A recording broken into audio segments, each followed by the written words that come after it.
Queria agradecer ao Marcelo. Eu e o Marcelo nos conhecemos de uma maneira literalmente médica. Eu comecei a atender alguns pacientes de Covid que também eram pacientes do Marcelo, e aí eu precisei ligar para o Marcelo para traçar algumas condutas em conjunto. E aí o Marcelo gentilmente, acho que curtiu o meu trabalho e começou a me encaminhar alguns pacientes, e mais recentemente me pediu que eu viesse aqui falar com vocês, né? Então, queria agradecer antes de mais nada. Eu sou médico infectologista e epidemiologista, fiz residência na Fiocruz, depois fui fazer um mestrado de saúde pública em epidemiologia na Universidade de Pittsburgh, aí fui morar em São Paulo, fiz doutorado em doenças infecciosas pela Escola Paulista, hoje sou fellow do Colégio Americano de Médicos, sou pesquisador associado lá na Unifesp, sou professor e pesquisador na MedPUC Rio, e tenho um cargo como diretor médico numa startup de inteligência artificial e telemedicina em saúde, uma empresa israelense, tá? Que é a K-Health. Acho que era importante a gente trazer um pouquinho, que eu não vou ler tudo, mas essa é uma definição do dicionário de epidemiologia do que é epidemia, pandemia e endemia. A pandemia é quando a gente tem uma epidemia ocorrendo mundialmente, uma área muito ampla, que é o que já vem acontecendo há algum tempo, né? As pandemias não são novas, elas existem desde lá de Atenas, né? As mais conhecidas, obviamente, são a peste negra e a gripe espanhola de 1918, mas tivemos outras, principalmente aqui na América Latina, febre amarela, malária, cólera, dengue e outras mais, né? O coronavírus, ele é uma zoonose, porque ele infecta. Bom, coronavírus é um dos vírus respiratórios que o ser humano pode se infectar, né? Os vírus respiratórios, eles podem causar infecção de vias aéreas superiores e ou infecção de vias aéreas inferiores, né? Por exemplo, a gripe, o vírus da influenza, pode causar as duas coisas. O coronavírus é considerado uma zoonose porque ele infecta animais e humanos, né? E aí você tem uma série de coronavírus, alguns pandêmicos e outros não pandêmicos, conhecidos, né? Com as doenças que eles podem causar, né? Então, esse é um slide antigo, logo do começo lá do ano passado, mas que mostra o SARS-CoV original lá de 2003, causando a síndrome respiratória aguda grave, com o envolvimento de morcego aqui. Foi na época da minha residência, eu me lembro quando o primeiro paciente supostamente ia chegar lá no hospital, eu era R1, o hospital ficou vazio em 2 horas, era mais ou menos esse horário, assim, que a gente soube que ia chegar, ficou eu e 2 enfermeiros no hospital, todo mundo foi embora com medo, e nunca chegou o paciente. Então, assim, é interessante que o comportamento humano é um comportamento de proteção, né? Depois teve o MERS-CoV, que teve envolvimento do morcego e dos dromedários, né, também causando doença grave, e o Covid. A história natural do Covid é o seguinte: 80% das pessoas vão ter uma síndrome gripal leve ou uma gripezinha, né, a gripezinha lá do Bolsonaro. O que significa que elas vão melhorar com, sem ou apesar do médico. 10 a 15% das pessoas vão ter algum grau de necessidade de suporte hospitalar, uma emergência ou um quarto. E 5% vão evoluir para a gravidade. É mais comum que aconteça nos grupos de risco que eu vou mostrar para você, tá? Para vocês, perdão. Mas pode acontecer em jovens, que é o que a gente tem visto nesse momento. Então, só para vocês entenderem, isso é um quadro lá da base de dados da Johns Hopkins. Temos 123 milhões de casos, 2 milhões e 800 mil mortes, e o Brasil aqui o segundo país no mundo liderando em termos de casos, né? Se estima, só para vocês terem uma ideia, que a subnotificação de número de casos e de mortes seja em torno de 5. Então, a gente acredita que tenha 5 vezes mais casos e mais mortes do que o declarado, tá? Esse é um monitora Covid, que é o Big Data da Fiocruz, mostrando o número de casos acumulados no Brasil, o número de casos novos, esse foi de ontem, tá? Os óbitos acumulados e a tendência de caso. Então, assim, existe uma certa tendência em alguns estados, alguns já em redução, como, por exemplo, o Paraná, e outros bem estáveis nesse momento. A transmissão, ela dá principalmente por gotículas, então leia-se através da fala, gotículas de saliva, através de gotículas do espirro, da tosse ou do catarro. É possível que haja uma transmissão aérea, por via respiratória, que é a mesma transmissão, por exemplo, da tuberculose. Qual é a diferença entre elas? Uma transmissão por gotículas, você precisa ter esse contato mais próximo entre pessoas. Uma transmissão por via respiratória, se dois funcionários permanecerem no mesmo ambiente pouco ventilado, durante X horas trabalhando, independente da distância, como as partículas ficam perenes no ambiente, é possível que as pessoas se infectem, né? Existe uma preocupação com a questão do toque, né? Mas isso, na verdade, está muito relacionado com higiene respiratória. É só você pensar assim, estou com o nariz escorrendo, eu faço assim, não lavo minha mão, encontro o Marcelo e passo minha mão para o Marcelo. Hoje em dia, a gente mudou um pouco essa forma de cumprimento, né? E eu acho que isso vai reduzir. Existe uma tendência popular, eu não sei aonde que a gente errou como profissional de saúde, que as pessoas cismaram com essa coisa do mecanismo indireto, que é através de superfícies, portas, elevadores, etc. Isso é um mecanismo que, para acontecer, precisa ter ocorrido uma série de erros. Eu preciso ter feito assim, não ter lavado minha mão, tocar no botão do elevador, por exemplo, aí uma outra pessoa precisa vir ali, tocar naquele botão quase que imediatamente depois de mim, não lavar a mão e levar a mão no rosto. Então, isso assim, é uma sequência de fatos que é muito menos comum do que por gotículas. Tá? Se eu trouxe aqui só para vocês entenderem, eu não vou ler tudo aqui para vocês, mas, na verdade, o vírus, quando ele entra, ele usa um receptor chamado ECA, né? Enzima conversora da angiotensina, que todos nós temos.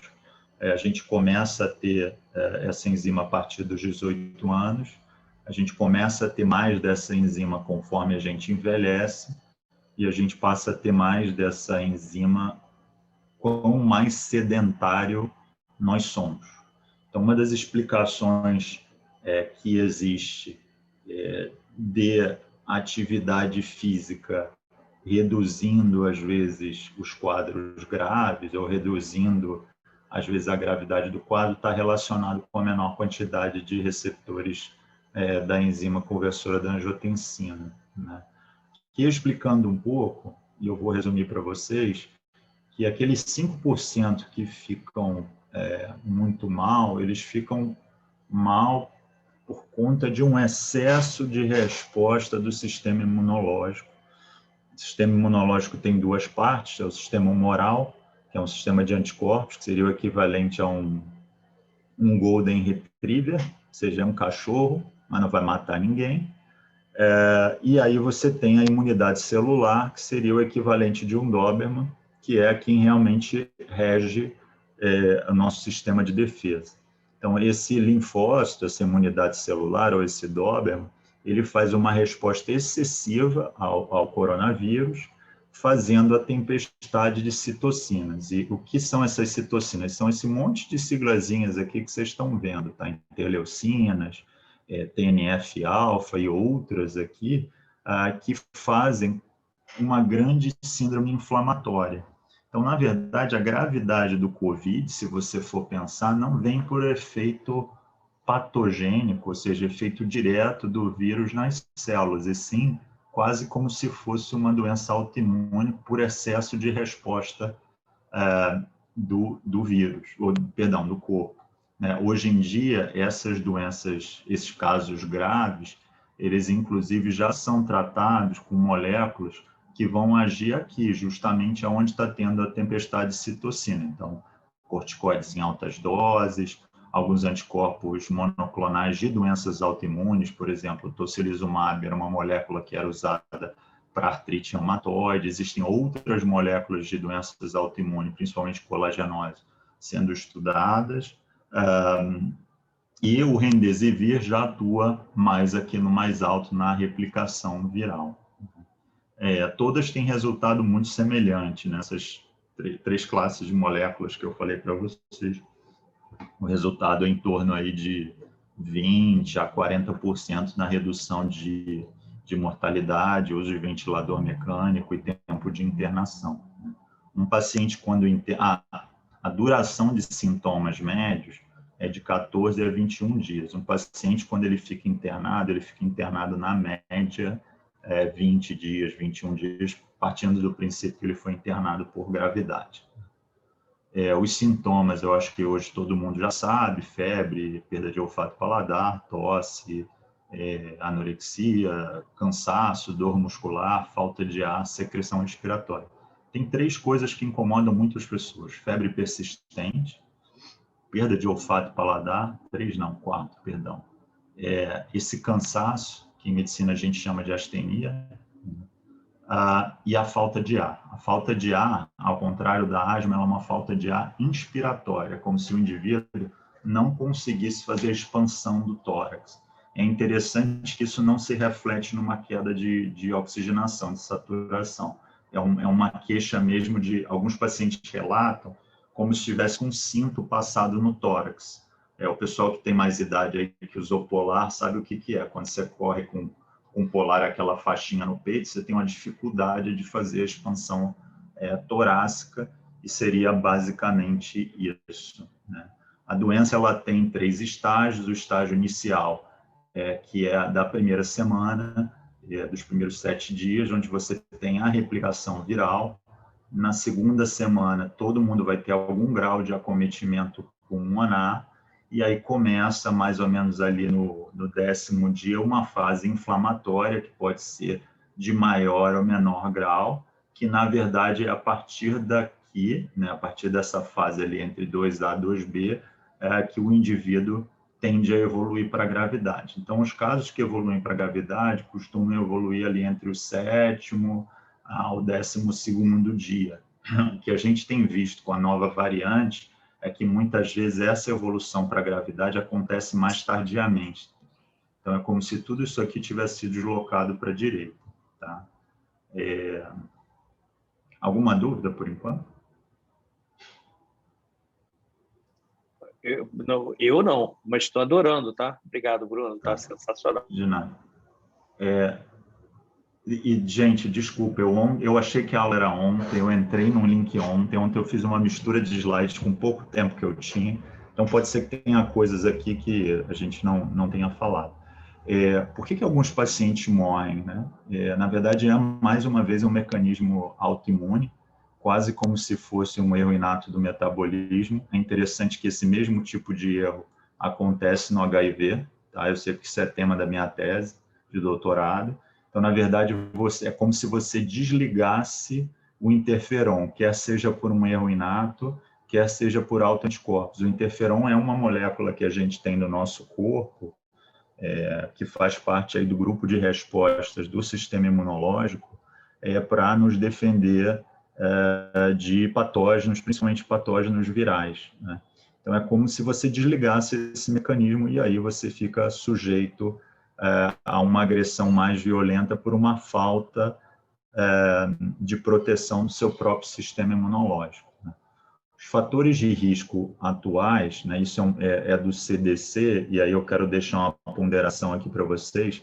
Isso depende muito de cada órgão. Então, o Ministério da Saúde tem o CDC tem outro. Mesmo na página do CDC, existem outros fatores que eles pedem para serem levados em consideração, mas não, de uma maneira geral: gestação, obesidade, idade superior a 60 anos, insuficiência cardíaca, insuficiência coronariana ou cardiomiopatias, doença pulmonar obstrutiva crônica, doença renal, câncer em atividade, anemia falciforme, que na verdade é uma perda da função do baço, que é uma função do sistema imunológico funcional, né? Não é porque você retirou o baço, tabagismo e diabetes mellitus.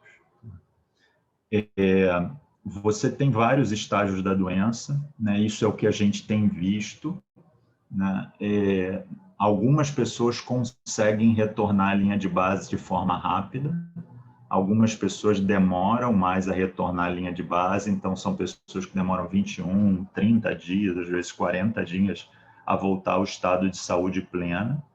Tá? E tem algumas pessoas que não voltam, né? E aí isso aqui está sendo muito questionado se isso é Covid longo ou não é. Eu tenho colegas médicos que tiveram, que são atletas e que até hoje se queixam de conseguem se exercitar, mas não conseguem se exercitar como antes, né?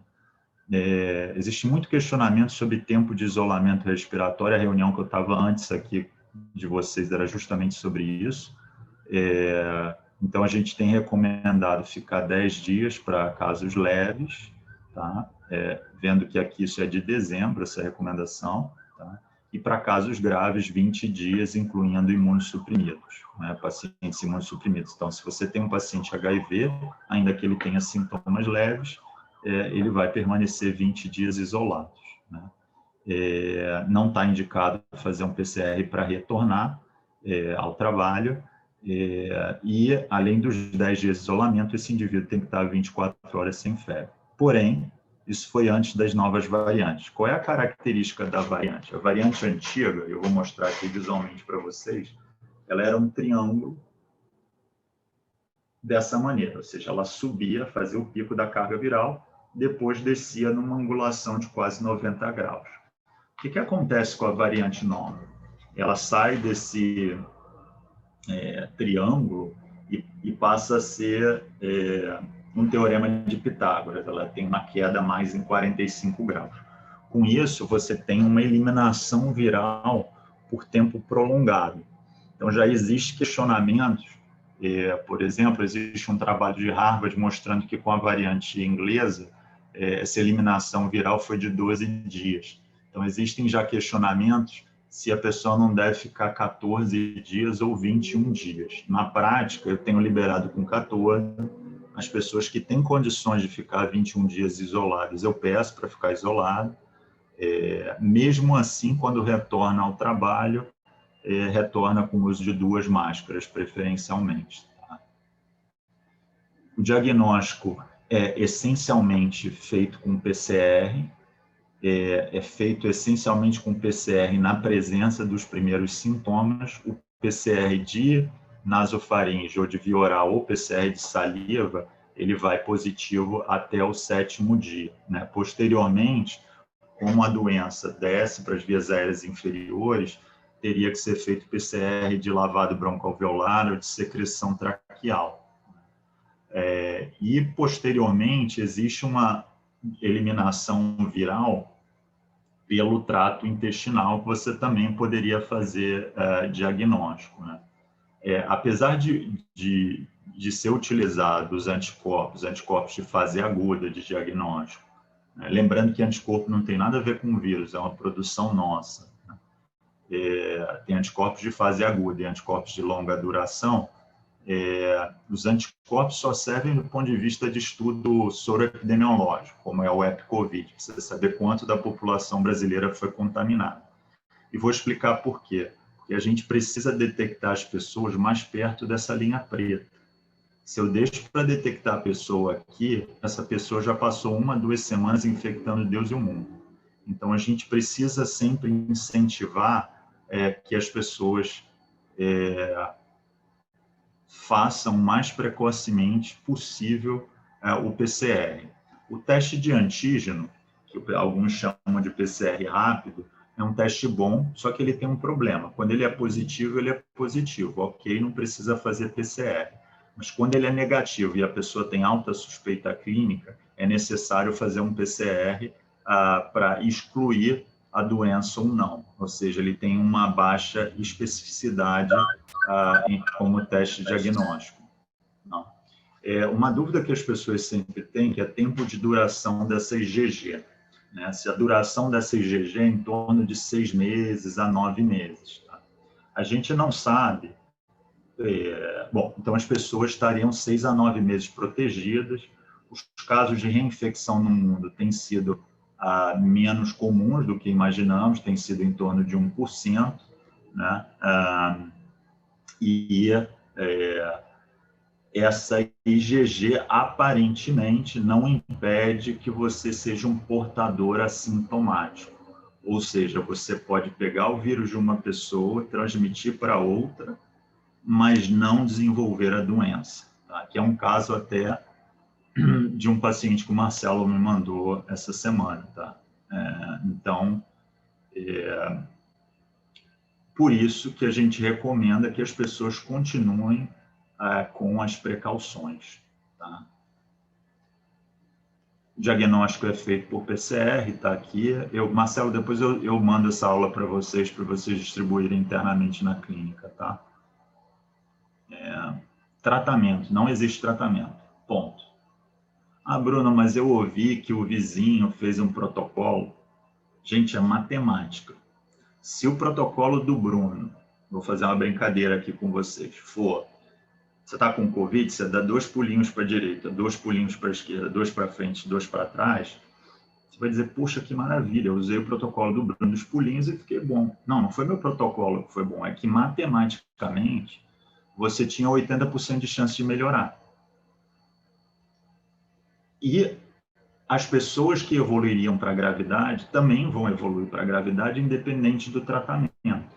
Então, nenhum órgão brasileiro recomenda, nenhuma sociedade, nenhum órgão brasileiro, nem órgão internacional de doenças infecciosas ou relacionado com as doenças infecciosas tipo NIH, nem a própria Anvisa, recomendam qualquer tipo de tratamento precoce. Então, tem vários estudos negativos com ivermectina, hidroxicloroquina, azitromicina, vitamina C, zinco. Ontem saiu um trabalho do Grupo Fleury de São Paulo mostrando que vitamina D não tem efeito. Existe um grupo aqui, 2 grupos no Brasil, um lá do laboratório onde eu participo, lá da Escola Paulista, e um grupo aqui da UFRJ, estudando o ANITA. O que aconteceu? Teve redução da carga viral, porém, não teve redução daquilo que é importante, que é tirar as pessoas do CTI, fazer com que as pessoas morram menos, fazer com que as pessoas evoluam menos para a gravidade. Então, isso aqui ainda tem muita discussão e tem muita pano para manga ainda para ser investigado. Existem 2 moléculas que são antivirais importantes, então o Monopiravir, que é um antiviral da AstraZeneca, e o Otilimab, que é um antiviral da GSK, mostrando dados com potenciais futuros. E aqui, quando isso acontecer, quando esses antivirais surgirem, que seria o equivalente a um Tamiflu, eu acredito que a gente vai ter um belo controle da pandemia. Tá? Já temos moléculas com dados positivos em uso, o Remdesivir. O Remdesivir é uma molécula sem vírus, e eles conseguiram mostrar um resultado positivo. Era uma molécula que inicialmente foi feita para hepatite C, não vingou, depois para ebola e posteriormente para Covid, mostrando alguns resultados positivos, tocilizumab para doença grave e dexametasona para doença grave. Tá?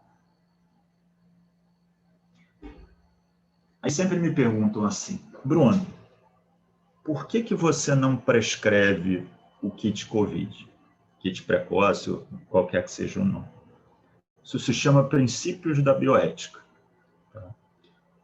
Quando eu não trago um benefício, então, assim, quando eu não consigo atingir o benefício ou o princípio da beneficência, ou seja, eu não consigo te trazer o benefício com o mínimo risco, e eu te trago um dano inerente ao medicamento, qualquer medicamento, até um Tilenol, se abrir a bula do Tilenol, vai ter lá efeitos colaterais do Tilenol, da dipirona. Então, quando você tem uma relação risco-benefício desbalanceada, ou seja, você tem mais risco do que benefício, porque você não tem benefício nenhum, você estaria infringindo o princípio da bioética. E, na verdade, você estaria infringindo o Código de Ética Médica. né? E, por consequência, você estaria sujeito a processos, que, aliás, é o que está acontecendo nos Estados Unidos. Pessoas que tomaram, não ficaram bem, ou não, evoluíram para a gravidade, sobreviveram, morreram, ficaram com sequelas, etc., e que estão processando os médicos ou os locais que foram prescritos. A gente tem visto um aumento importante de transplante e de hepatite fulminante associado ao uso de ivermectina em doses altas. Então, existem preocupações relacionadas a essa prescrição que eu acho que a gente tem que sempre levar em consideração, né? Existe sempre uma dúvida de prevenção, né? Prevenção, será que a máscara funciona? Será que o distanciamento social funciona? Nosso presidente, infelizmente, não acredita em máscara, e aí eu trouxe para vocês uma revisão sistemática, uma meta-análise, mostrando. Isso aqui são medidas individuais, tá? Então, quando, por exemplo, você faz um distanciamento social, um distanciamento físico, perdão, de 1 metro ou mais, né? Quando você não tem esse distanciamento, seu risco é de 12,8%. Quando você faz esse distanciamento, estou falando aqui de 1 metro, ele vai para 2,6%. E cada metro adicional, ele cai mais 1%. Nos Estados Unidos, por exemplo, nas salas de aula, eles já estão recomendando 3 metros de distância. Máscara individualmente, a mesma coisa, quase 18%, caindo para 3,1%. Quando você soma essas medidas, quando você lê esse artigo e soma essas medidas, ele cai para 1%. Algumas pessoas advogam que a máscara funcionaria como uma variolação. A varíola, a vacina de varíola, feita pelo Jenner, foi uma das primeiras vacinas do mundo. O que ele fazia? Ele ia lá, quase como se fosse com um garfinho, furava as bolinhas de varíola das crianças infectadas, a ponta do garfo dele ficava cheio de vírus vivo ali, e ele imediatamente chegava numa pessoa e fazia uma escarificação, de tal maneira que ele fazia micro inoculação dessas partículas virais, e que até hoje é considerada a primeira vacina de todas. Então, existe algum grupo de pessoas que advoga que, ao usarmos máscaras, como nenhuma delas tem 100% de eficácia e eficiência, teoricamente você estaria fazendo uma variolação, tá? Então, prevenção. O Marcelo me pediu para falar disso. Máscaras, né? A gente hoje em dia tem recomendado a cirúrgica 3 camadas, e um grupo de pessoas, tanto do CDC americano quanto do CDC europeu, tem recomendado o N95 ou dupla máscara, mas principalmente que vocês fiquem atentos ao ajuste, porque não adianta você usar uma máscara com ajuste ruim, né? Isso tem sido recomendado no contexto das variantes. Distanciamento social de 2 metros no mínimo. Então, eu, por exemplo, quando eu encontro com alguém, eu sempre dou 2 passos para trás, e se a pessoa vem avançando, eu fico dançando com a pessoa, conforme a pessoa vai se movimentando, eu vou me movimentando também. Lavagem das mãos, a etiqueta respiratória, que acho que todo mundo já sabe, aquela capa lá do vampiro, né, de tossir, espirrar assim. Testagem precoce no início dos sintomas, isolamento precoce, e o rastreamento de contactante. O que é definido como um contactante próximo? É alguém que ficou 15 minutos com você, sem máscara, a menos de 2 metros, num ambiente pouco ventilado. Esses contactantes próximos, se sugere que seja feito um PCR neles de 6 a 8 dias depois. Se o PCR desses contactantes for negativo e eles permanecerem 7 a 10 dias após o contato, sem sintomas, eles são liberados. Ah, Bruno, por que 7 a 10? Porque o risco que tem com 7 dias é de 3% e com 10 dias de 0,3%. Então, eu, particularmente, tenho pedido 10 dias para os meus pacientes. E, obviamente, vacinação maciça, né? Sobre vacinação, né, lógico, todo mundo gostaria de ter uma vacina 100% eficaz, que fosse dose única, desse proteção vitalícia, fosse fácil de armazenar e transportar. Essa vacina não existe, tá? As melhores vacinas têm 95% de eficácia, 98%, que significa que pode ter aí 5 a 3% de falha vacinal, né? E vacina funciona, né? Hoje só estamos vivos porque nos vacinamos. 3 coisas mudaram o destino da humanidade: antibióticos, água potável e vacinas, né? Então é importante vocês terem isso na cabeça. Eu sempre falo para as pessoas sobre isso, sobre eficácia e efetividade, né? Quando a gente faz um ensaio clínico, todas as pessoas são iguais pelos critérios de inclusão e exclusão. O que acontece quando a vacina é colocada para valer aqui no mundo real? Você tem pessoas com diferentes raças, idades, biotipos, IMCs, e tudo isso tende a influenciar de uma maneira geral os resultados que normalmente no mundo real costumam ser um pouquinho pior do que os ensaios clínicos. Isso é o que a gente tem de resultado hoje, até hoje, pode ser que esteja um pouco desatualizado, das vacinas. De uma maneira geral, algumas delas têm eficácia de 95% a 94%, como as vacinas de RNA mensageiro. As vacinas de vetor viral costumam ter eficácia que varia de 62% até 91% da vacina russa, né? Esse resultado aqui da Oxford AstraZeneca foi com um intervalo de 14 dias. Tá? Quando você faz um intervalo de 3 meses, que é o que está sendo aplicado aqui no Brasil, no geral você tem 82%, podendo chegar a 91%. Tá? Até hoje, aparentemente, nessas variantes aí que a gente tem no mundo, né, até hoje parece que a Moderna, a Janssen e a Novavax têm impacto pelas variantes, ou seja, tem diminuição da eficácia.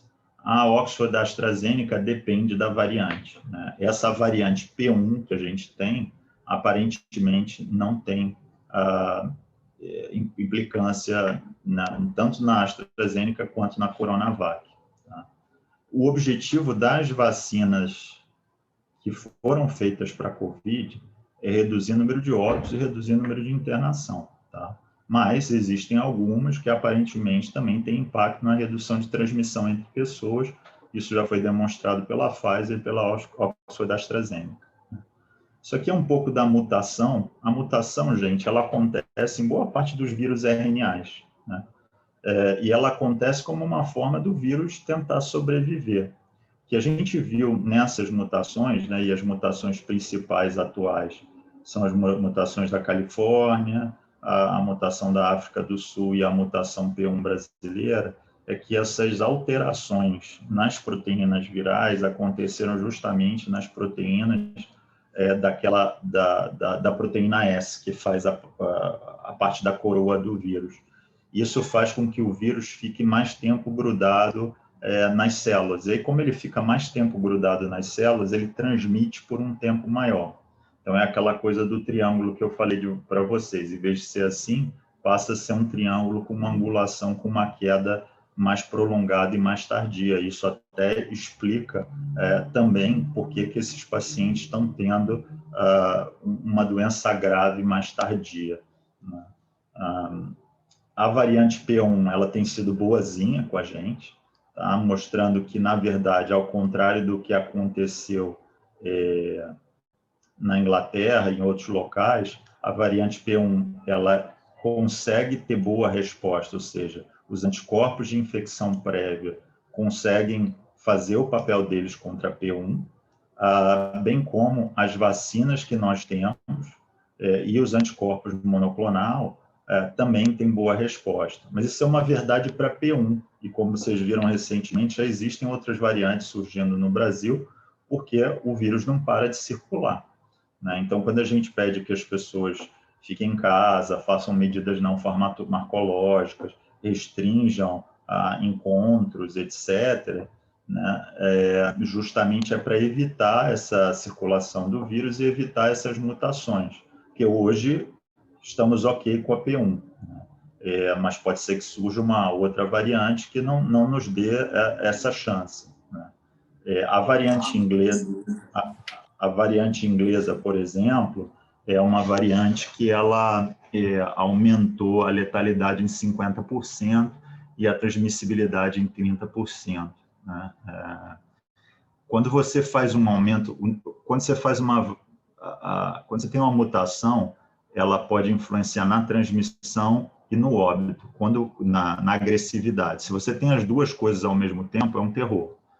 Né? Se você tem só aumento da transmissão, o que acontece é que o número de infectados vai aumentando e como 5% sempre vão evoluir para a gravidade, como seu denominador é maior, essa proporção aumenta e você não consegue proporcionalmente aumentar o número de leitos, médicos, suprimentos, etc. E aí a gente tem um problema do colapso do sistema de saúde. Né? Esse é o dado de população vacinada no Brasil. A gente tem 10% das pessoas que têm uma dose.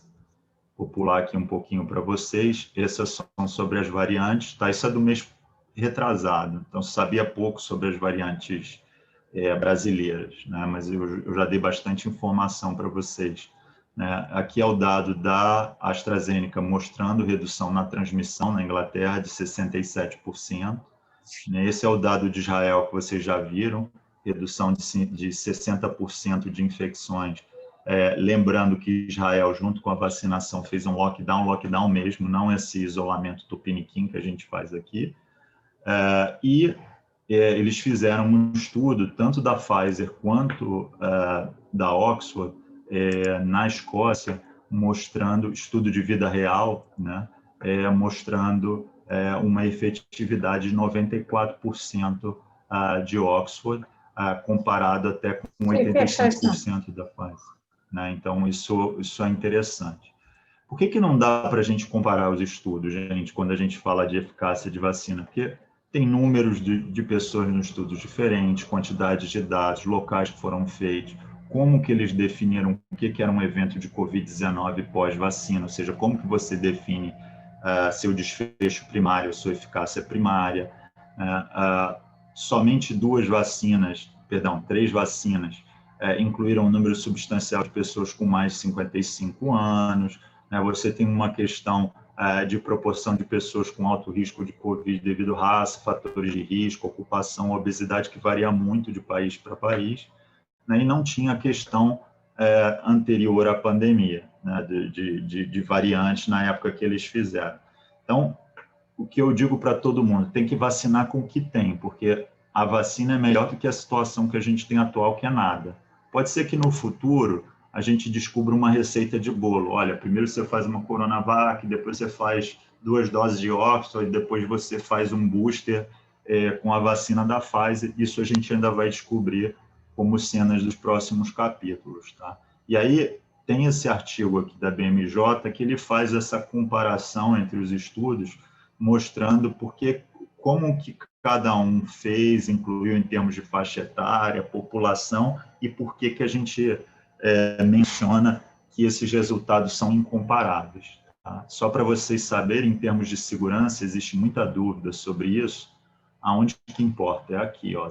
Ninguém teve efeito adverso grave associado com a vacina em nenhum desses estudos aqui, e a morte por vacina foi 0. Tá? Naquela época, em quase 150 mil vacinados. Então, a vacina é segura, sim. Existe esse trabalho americano que diz que a gente vai demorar mais ou menos 300 dias após o início da vacinação para controle. Né? Então, ou seja, a gente ainda tem possivelmente 1 ano pela frente. Existem muitas dúvidas sobre vacinas. A Sociedade Brasileira de Imunização fez esse site aqui de perguntas e respostas, que funciona tanto para médico quanto para leigos. Então, assim, sugiro vocês compartilharem isso com os pacientes e com os colegas profissionais de saúde. Vacinas sobre gestantes. Marcelo me pediu para falar sobre isso. Até agora, existem poucos dados sobre esse assunto. O Ministério até soltou uma nota técnica.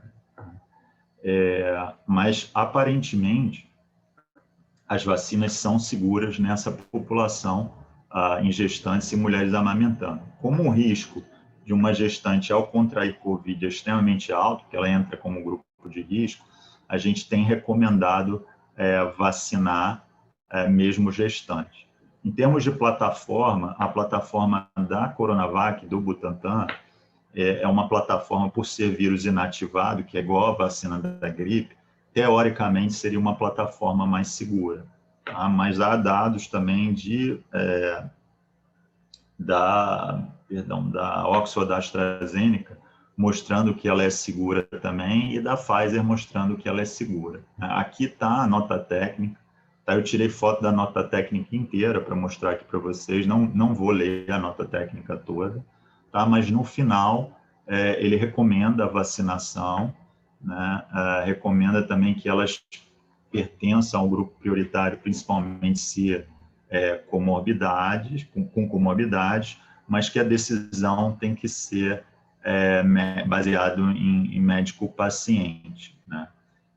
Nenhuma vacina, nenhuma não, poucas vacinas no mundo, né? E essas vacinas normalmente são as vacinas de vírus viral, de vírus vivo, perdão, inativado.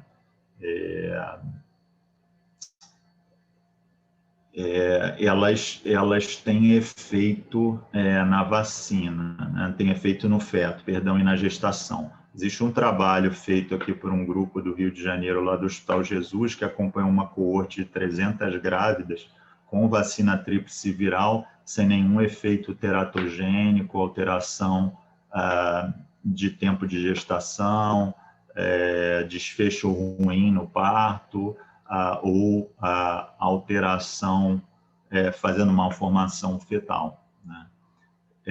Marcelo me pediu para ver para vocês quanto tempo depois de uma vacina uma mulher poderia engravidar. Tem esse documento aqui da SBIN e da Febrasgo, né, que fala sobre 28 dias, né, após a imunização, né, de uma maneira geral, né, mas isso é para vacina de vírus vivo atenuado. De uma forma geral, a gente tem aumentado esse tempo e dado 3 meses como sugestão. Lógico que isso vai depender da situação de cada casal, de idade, etc., né? E aí vai ter que ser uma decisão compartilhada. Gente, é isso. Muito obrigado e vou deixar aí vocês fazerem as perguntas.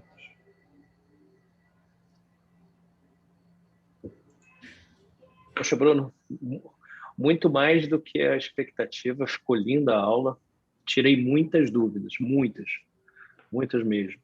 Mas eu tenho algumas perguntas e antes de eu fazer as minhas, eu queria abrir para os colegas que estão participando, todo mundo, né, uma audiência grande, que vocês possam perguntar, Marco, Selmo, Marco Túlio, eu tenho várias dúvidas. Antes, vou só perguntar uma que para mim é intrigante. É o seguinte, por que o SARS e o MERS, com grande letalidade, foi autolimitado e por que o Covid-19 é tão mais perene o negócio, sabe? Então, isso ninguém consegue explicar, né? Ainda. Existem vários fatores que podem explicar. Eu estou tentando ajeitar meu cabelo aqui, que eu descobri que eu estou com o cabelo do Covid, né? Que eu não consigo cortar. Ninguém sabe, Marcelo.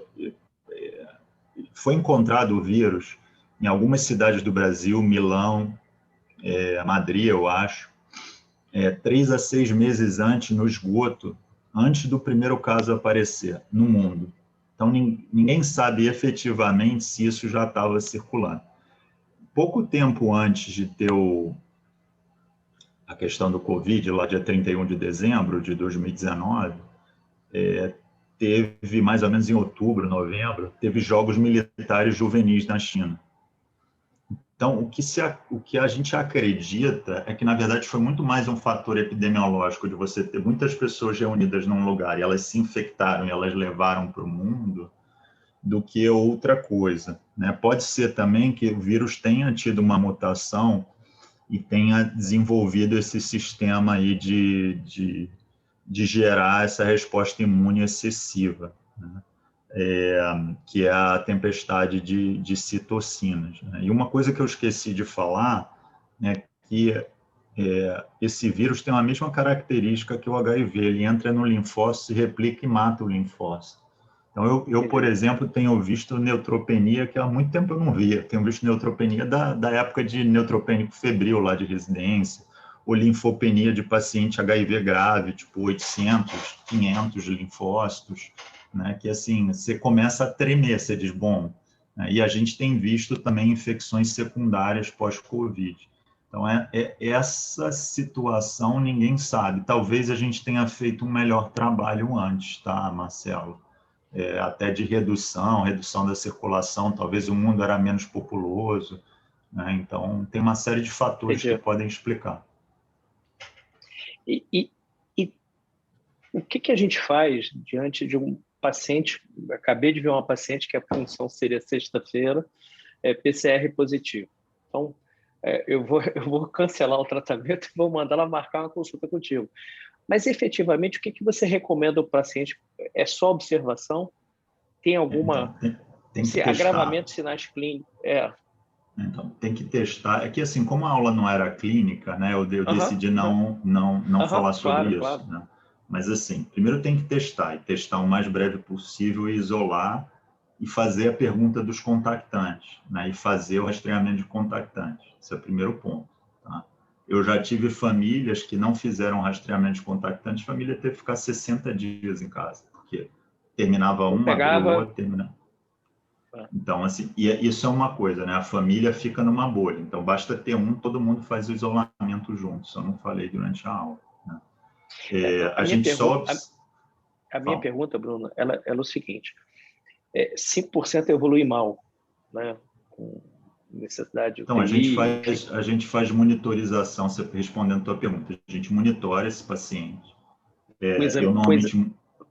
com exame complementar e com exame físico. Eu normalmente monitoro com uma tabelinha assim, ó, tá meio feia, tá? Mas é basicamente aquela mesma tabelinha que a gente fazia no hospital de sinais vitais e sintomas, tá? Então, eu ensino eles a fazerem contagem de frequência respiratória, peço para comprar um oxímetro e todo dia monitoro por WhatsApp os pacientes, alguns eu falo no telefone. São 4 critérios que fazem o indivíduo buscar a emergência: febre, temperatura de 38 graus ou mais por 48 horas mantidas, falta de ar franca, dispneia franca, frequência respiratória acima de 23 e saturação abaixo de 94. Essas não tem discussão. Eu mando direto para o hospital, porque pode ser um agravamento do quadro de Covid. Né? E aí, quanto mais precoce esse indivíduo chegar no hospital e tiver intervenção com oxigênio, antibiótico terapia, dexametasona, fisioterapia, melhora o desfecho para ele. Tá? 2 coisas podem acontecer, na verdade, 4 coisas podem acontecer na segunda fase. Ele ficar muito bem, obrigado, e assim até o final. Ele ficar muito mal, internar, são os extremos opostos. E aí, no meio, você pode ter infecção bacteriana associada, 20%, que justificaria o uso de antibiótico, ou você pode ter aumento de dedímeros. Tá? Os aumentos de dedímeros é parte do nosso coagulograma e sugere um risco elevado de formação de coágulos ou de trombose, né? Principalmente acima de 1.000, 1.500. Eu tenho visto, Marcelo, muito TVP e TEP sem sintomas. Tá? Recentemente tive um caso, o cara me ligou, queria correr, a primeira consulta dele foi na sexta, no sábado ele queria correr, eu falei, não, você não vai correr enquanto você não tiver os exames prontos. No domingo ele se queixou de uma dorzinha no tendão de Aquiles, na segunda acordou com edema nas pernas, o laboratório me ligou, ele tinha 14 mil de dedímeros, falei, meu amigo, vai voando para o Copador, ele morava perto do Copador. Chegou lá, TVP, TEP bilateral, infarto pulmonar, sintomas 0.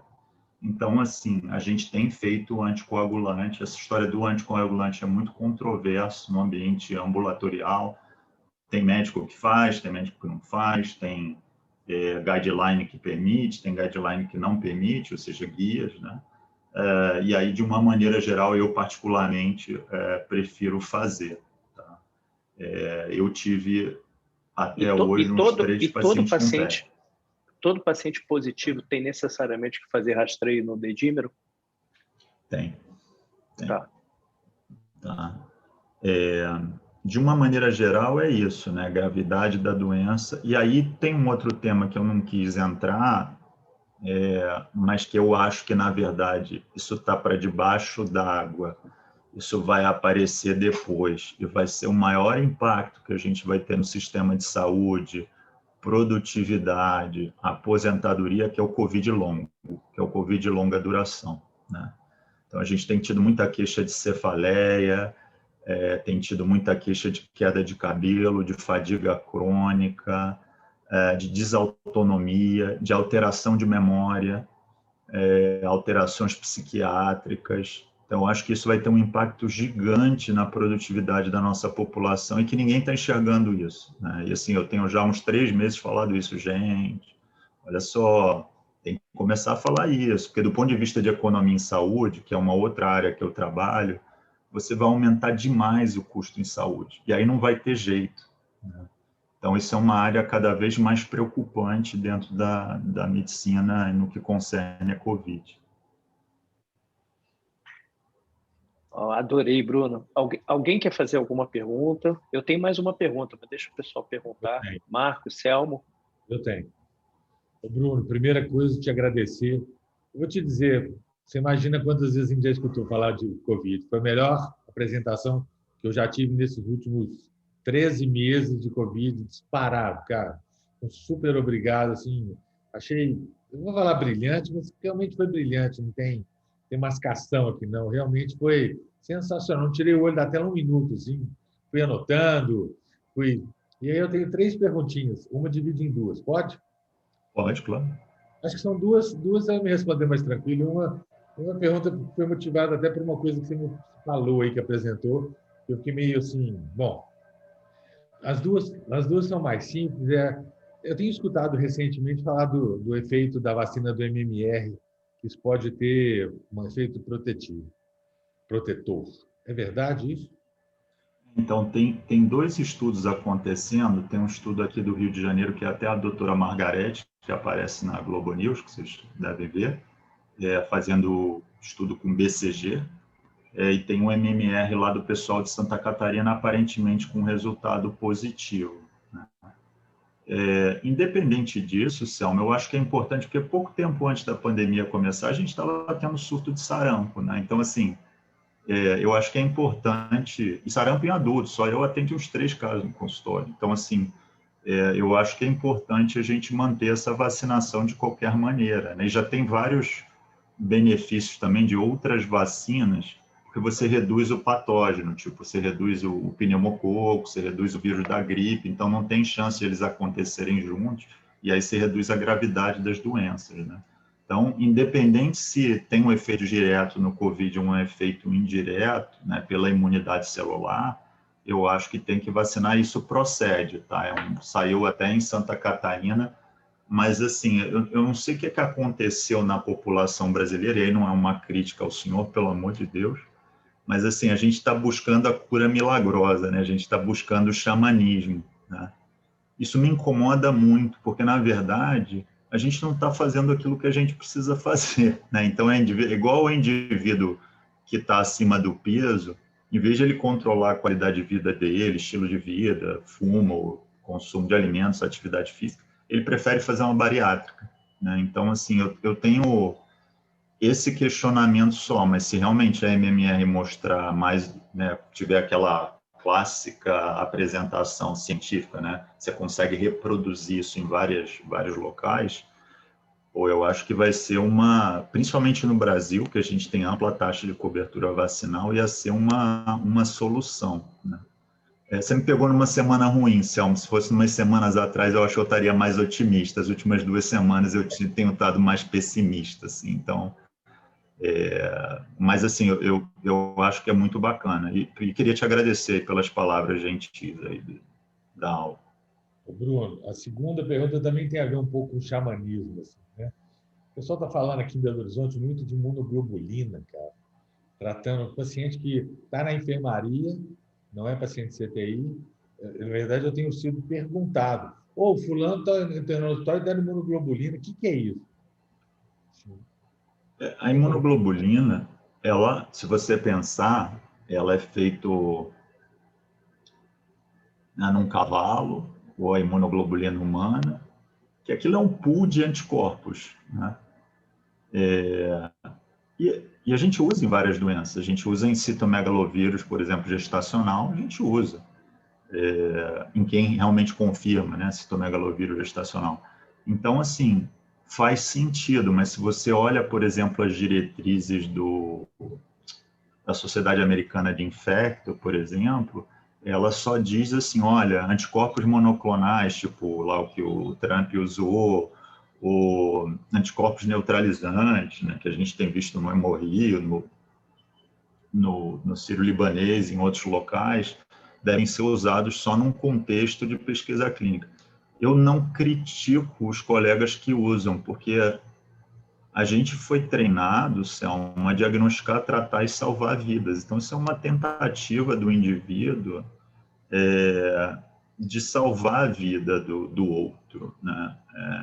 Então, assim, se você me perguntar se faz sentido, eu acho que faz sentido. Mas, assim, eu tenho uma preocupação muito grande que as pessoas, e aqui não é nem por questão política, só para vocês saberem, eu votei no Bolsonaro, mas me arrependo, tá?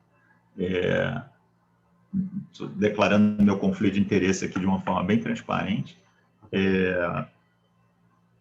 Eu tenho uma preocupação de que a gente perca o foco, né, de achar o tratamento milagroso. Cara, o foco é o seguinte, a gente tem que parar a circulação de vírus. Vou te dar um exemplo, Céu, eu moro aqui no Recreio dos Bandeirantes, aqui no Rio. Sábado eu saí para comprar um pão, final da tarde. A padaria fica a um quarteirão da praia, eu entrei na praia e eu precisava comprar um cartucho para impressora. Estava eu e minha filha. Quiosque vazio, praia vazia. O bar do outro lado do quiosque lotado. E na direção do shopping tinham várias praças, aqui no Recreio tem várias pequenas praças, assim como tem aquela praça do Oli perto da clínica da Barra, com pessoas bebendo ao ar livre. E a restrição dos bares noturnos já acontecendo. E todo mundo aglomeradinho, bebendo, falando. É óbvio que está transmitindo ali. Se eu te mostrar a foto da minha piscina aqui do condomínio do domingo, você vai cair para trás. Então, assim, a minha preocupação é que as pessoas acreditem que existe um tratamento e não façam aquilo que elas precisam fazer, né? O pessoal critica muito o lockdown, mas o lockdown tem que ser assim, peraí, por que a gente chegou no lockdown? O que eu não fiz nas últimas semanas que eu deveria ter feito para eu chegar nessa situação? Então, na verdade, minha crítica não é especificamente ao tratamento, mas sim o que ele gera em termos de mudança comportamental ao redor dele. Obrigado. Bruno, a terceira pergunta, assim, você falou que o portador assintomático, me assustou assim um pouquinho, sabe? É a questão da vacina. Eu vou te contar a minha. Eu tive há um ano atrás. Eu peguei dia 12 de março de 2020, tá? Então, teoricamente, eu estou imune, testei em dezembro, continuava imune, vai ter um teste do Marcelo. E aí no Rio, dia 31 de dezembro, eu testei e continuava mesmo. No dia 12 de março, meu IgG continuava positivo. E já vacinei, tá bom? Eu preciso ter cuidado que eu vou pegar e vou transmitir mesmo não tendo, porque eu não consigo ver a lógica, porque se o vírus passa por mim rapidamente e ele é todo destruído, como é que dá tempo de eu passar? Fica igual a história que você deu do elevador. E aí, emendando, né, a parte 2 dessa pergunta o que seria, então, se a vacina não vai proteger, porque se existe o portador assintomático, o que seria, então, uma porcentagem segura para a gente falar não é bonito falar, né, como é que chama? Imunidade de rebanho. De rebanho. Vamos lá. O que eu falei do IgG, eu só esqueci de complementar que isso é um dado o melhor serviço de saúde pública do mundo, tanto de infectologia quanto epidemiologia, é em inglês. Tá? Eu já tive o prazer de trabalhar com eles num estudo de vacinas, na época que eu trabalhava na Novartis Vacinas, e pude ver isso de perto, assim, o tamanho da exigência que eles fazem. Tá? o Public Health England, o órgão lá de saúde pública em inglês, ele sugere que existe a possibilidade que as pessoas que tenham IgG transmitem. Tá? Então, é aquela coisa que, enquanto a gente não tem conhecimento, é melhor pecar pelo excesso do que pela falta de. Tá? Então, sugere. O objetivo da vacina... eu esqueci de falar enquanto eu estava falando com vacinação, que eu estava preocupado com o horário, e aí eu dei uma acelerada na aula. A resposta à vacina em quem já teve Covid é melhor do que quem não teve. Então, é como se... Vou mostrar aqui visualmente para vocês. Se formou isso aqui de anticorpo, você começa daqui. Enquanto que eu, que não tive, começo daqui de baixo, entendeu? Minha caminhada é mais longa para formar anticorpo. O objetivo, e existe falha vacinal, isso acontece para qualquer vacina. O pessoal entrou em colapso mental nesse negócio de fazer dosagem de IgG, dosagem de anticorpos neutralizantes em vacina. Eu sempre digo, gente, vocês fazem isso nos filhos de vocês? Vocês fizeram isso para sarampo, cachumba, rubéola, meningite? Ninguém faz, eu não fiz na minha filha, mesmo sendo infectologista. Eu espero e rezo que as vacinas tenham dado certo, né? Então, é importante as pessoas saberem disso. O objetivo da vacina nesse momento, do jeito que as vacinas foram feitas, é tirar a gente de CTI. Eu tenho uma experiência essa semana. Um colega de turma, IMC 42, tomou 2 doses de Coronavac, pegou Covid, fez 50% de acometimento pulmonar, saturou a 97%. Pô, a vacina fez o efeito que ela tinha para fazer nesse cara. Tá? Infelizmente, ele transmitiu para a esposa, que internou, e transmitiu para a sogra. A esposa está até bem. Mas já era uma imunodeprimida por cirurgia bariátrica, que, enfim, perdeu muito peso, etc. Então, assim, o objetivo da vacina é esse. Qual é a vacina ideal, né? Algumas das vacinas tiveram essa evolução. Por exemplo, a vacina da meningite, inicialmente, foi reduzir mortalidade. Hoje, você tem vacinas de ACWY, algumas, não todas, que reduzem o estado de portador assintomático. Então, acho que, no futuro, a gente vai acabar todo mundo sendo vacinado com a vacina que reduz a transmissão, né? E muito provavelmente, eu não falei isso também, faremos vacinações anuais, tá? Muito provavelmente. Então, não tem Bruno, uma expectativa de uma porcentagem da população que deva ser vacinado para alcançar... Não, eu esqueci de falar, perdão. A gente acredita, que 70% da população vacinada seja necessária com imunidade de rebanho. Mas do jeito que o vírus está circulando, existem alguns autores, e obviamente isso tem uma implicância na eficácia das vacinas, tem uma implicância da eficácia das vacinas também. Alguns autores sugerem 90% da população vacinada. O Bruno, indo nessa pergunta do Selmo, por exemplo, o Selmo que teve a doença, ele testou IgG positivo, anticorpo neutralizante positivo. Fazer ou não fazer a vacina melhora para ele ou não? Sim, melhora. Porque a vacina, para ela ser aprovada, ela precisa fazer uma produção de anticorpos neutralizantes gigante. E precisa demonstrar essa produção. Então, eu tenho amigos que tomaram Coronavac, por exemplo, que tem 90% de anticorpo neutralizante, que é muito. Né? Mas o que eu digo é o seguinte, o indivíduo que teve a doença, ele contraiu, desenvolveu e também tem uma quantidade... Ontem eu tive um paciente que eles, por um acaso, testaram anticorpo neutralizante. Eles vão fazer tratamento, eles tiveram, e, se não me engano, 70% dela deu 70% de neutralizante. Fazer ou não a vacina traz benefício? Essa é a primeira pergunta. Sim. E esse anticorpo neutralizante vai servir para outras cepas ou não? Por exemplo, Fazer a vacina está recomendado, eu não falei na aula, mas é 4 semanas depois do primeiro sintoma. Então, se o sintoma for hoje, 4 semanas depois você pode se vacinar. Tá? Mesmo quando a gente tem, por exemplo, casos de contactantes próximos, tive contato com um paciente, não sei se estou infectado.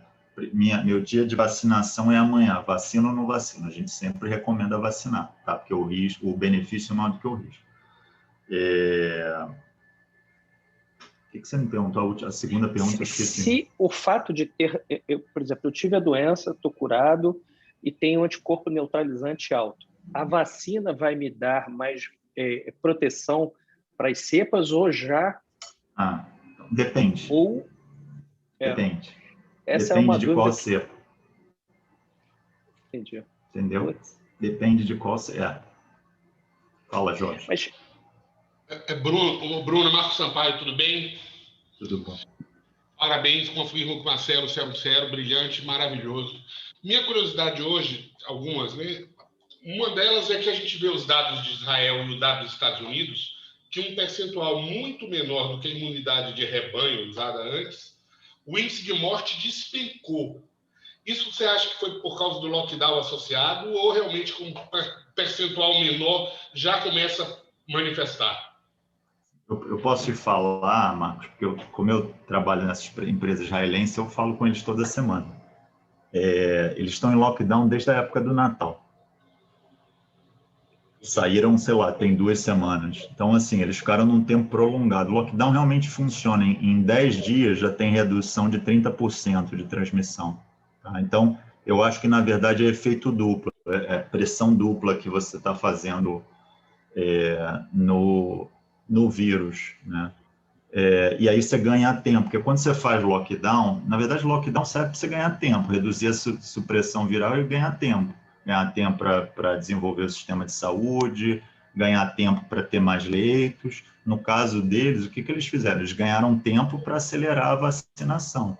Só para você ter uma conta, Marcos, se a gente parar 45 dias e vacinar 3 milhões de pessoas por dia, que é a capacidade do SUS, a gente atinge 120 milhões de brasileiros. É uma conta rápida, assim, por alto, né? Então, só que ninguém quer fazer. E tem vários motivos. O que as pessoas não entenderam é que o lockdown não é, eu vou fazer lockdown porque eu vou fazer lockdown. Lockdown é uma medida que tem que ser orquestrada nacionalmente, com economia, ou seja, tem que ser feito todo mundo junto. Na verdade, é uma grande divisão de riscos. Então, assim, eu não te cobro o teu aluguel, você não me cobra o meu, a empresa de telefonia não me cobra, a empresa de luz não me cobra, a internet não me cobra. É um grande risco compartilhado, né, por um benefício maior. Mas, infelizmente, como a gente não tem uma liderança nacional dessa resposta ao Covid, também não vou entrar nesse detalhe, a gente está pagando um preço muito alto, né? Assim, a imunidade de rebanho pela infecção, ela vem associada com esses 5% fixo aí que podem levar a óbito, né? Faz 5% de 220 milhões, cara, é gente para chuchu. São 10 milhões de pessoas mortas no mínimo, né? Então, é um número complicado. Entendi. Você sabe explicar por que até agora não liberou a Sputnik para a gente, ou por que empresa privada não pode comprar? Você que está envolvido em tantas pesquisas, Bruno? Então, eu participei quando a Sputnik veio para a Tecpar, eu era do grupo lá que a Tecpar chamou. A Sputnik, o que eu posso te falar até o momento que eu participei, é que os russos quiseram fazer como na Rússia. Então, por exemplo, eu nunca falei com alguém do Gamaleia. Nunca falei com nenhum pesquisador. A propósito, o protocolo é muito bom, muito bem escrito. Tá? Tecnicamente, os caras são muito bons. Eu falei com gente de banco de investimento que foi trabalhar na vacina russa. Né? E que eles, na verdade, eles não... A audiência está gravada, tá? Vocês podem ir lá ver, com o Gustavo da Anvisa. Eles não queriam fazer trial no Brasil, porque você tem um tipo de aprovação que se chama tender approval. A aprovação do tipo tender é assim, você tem o FDA aprovando, a Europa aprovando, você não precisa fazer um estudo, você usa o estudo lá de fora para fazer a aprovação no Brasil, e a gente pediu para eles para fazer com 500 a 1.000 pessoas, para pelo menos trazer algum benefício populacional, e eles não quiseram fazer, e aí foram buscar outros áreas, né? Porque eu não sei. Aí a gente pode fazer teoria das conspiração aqui e passar mais de meia hora falando sobre esse assunto, tá? Mas eu posso falar o que eu sei. Posso fazer uma pergunta, Bruno? Sim. Bruno, primeiro, parabéns pela aula mesmo, fantástica apresentação, muito legal.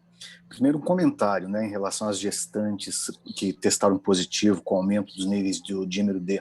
A recomendação da Febrasgo já está sendo de heparinizar elas todas mesmo, principalmente depois de 30ª semana de gravidez, pelo aumento dos casos mesmo de infarto placentário, trombose, morte fetal intraútero e outros casos que foram relatados. Tá?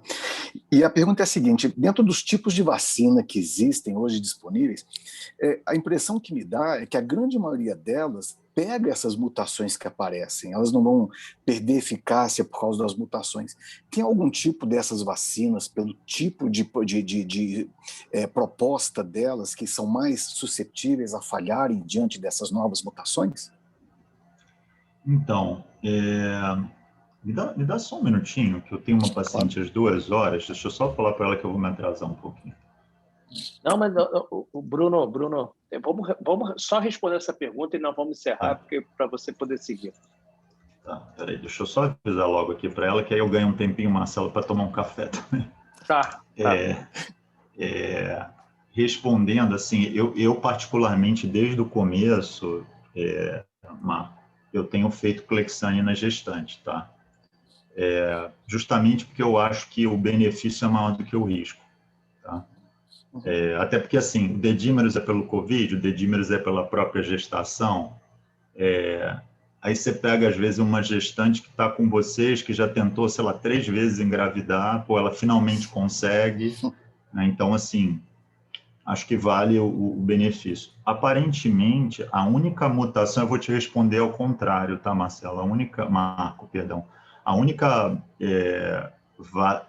variante que parece impactar na vacinação é a variante da África do Sul. Mesmo assim, tem mais do que 50% de eficácia, que é o que a OMS usou como corte, né? Então, assim, tem perda, mas não é a perda a tal ponto de dizer que não funciona, tá? Então, assim, eu concordo com você, mas é o que eu estou te falando, né? Hoje eu tive uma reunião na CNI e a gente falou sobre isso. Aparentemente, as mutações têm sido boazinhas com a gente. O problema é se elas resolverem ser mazinhas, né? E aí a gente tem um problemão, né? Então, acho que a população precisa botar a mão na cabeça, pensar devagar e dizer assim, pô, vamos resolver esse problema, né? Posso te falar, Marco, por questões pessoais. Por exemplo, minha mãe entrou em depressão, minha irmã, essa semana, já estava com alguns sinais, né? Os colegas médicos, por exemplo, os infectologistas, todos, né? Então, você assim, comentou no início sobre burnout, desculpa interromper, sobre o burnout. A verdade é essa mesmo, nem médicos jovens estão querendo mais trabalhar, estão cansados, estão sendo mal remunerados, ficar expostos na linha de frente, realmente a gente vê o pessoal abandonando a linha de frente mesmo. Está complicado mesmo de repor equipes treinadas para trabalhar. A própria Unimed BH está convocando diariamente médicos para preencher as vagas que estão se abrindo em novos leitos de CTI. Está complicado mesmo. Por exemplo, só eu, Marco, eu fiz uma opção de fazer só telemedicina, porque eu tenho muita população de risco em casa, só eu atendi 600 pacientes por telemedicina. Marcelo é responsável por uns 10% dos meus pacientes, mas brincadeiras à parte, mas é muito complicado, cara. É muito complicado. Se não for pedir muito, Bruno, não esqueça de mandar a cópia da aula para a gente. Foi brilhante. Não, eu vou mandar. Obrigado aí vocês. Marcelo, eu estou sempre à disposição. Foi sensacional. Eu sanei todas as minhas dúvidas, entendi que tem algumas incertezas. Eu acho que, no fundo, no futuro, a gente vai precisar do coquetel de vacina. É isso que eu acho que a gente vai vacinar com mais de uma opção na hora que tiver, entendeu?